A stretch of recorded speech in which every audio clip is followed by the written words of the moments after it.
खबर नासिक से। वंदे भारत की खबर से नींद से जागा फूड एंड ड्रग विभाग। 3 दिन बाद एफआईआर दाखिल करने पहुंची सातपुर पुलिस स्टेशन।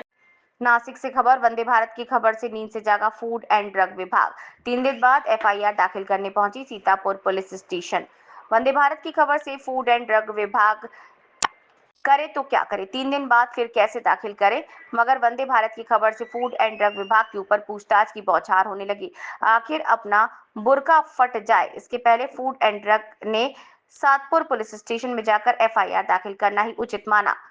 लग रहा था 2 गाड़ी तो फूड विभाग ने पकड़ी, मगर बची 2 गाड़ी और कौन कैसा लाकर खड़ा कर सकता है। वंदे भारत की खबर ने पूर्ण विभाग की जांच में घेरे में लेकर खड़ा कर दिया था। वंदे भारत ने सातपुर पुलिस स्टेशन से बातचीत की तो उन्होंने इस खबर को सही बताया। एफडीआई की तरफ से सातपुर पुलिस स्टेशन में एफआईआर दाखिल हुआ।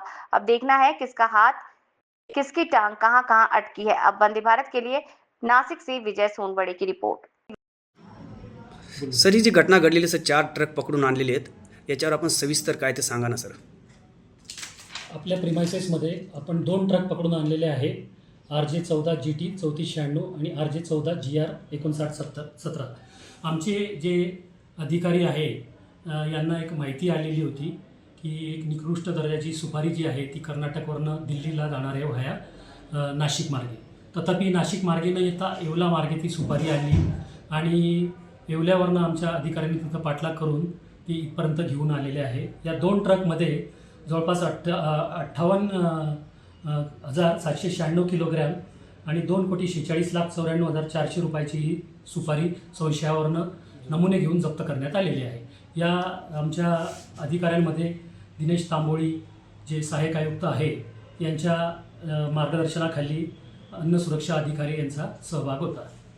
सर, याच्यावर पुढील कारवाई काय करणार आहेत सर आपण? हिच्यात आता जोपर्यंत आपला अहवाल येत नाही तोपर्यंत पुढील कारवाई करता येत नाही.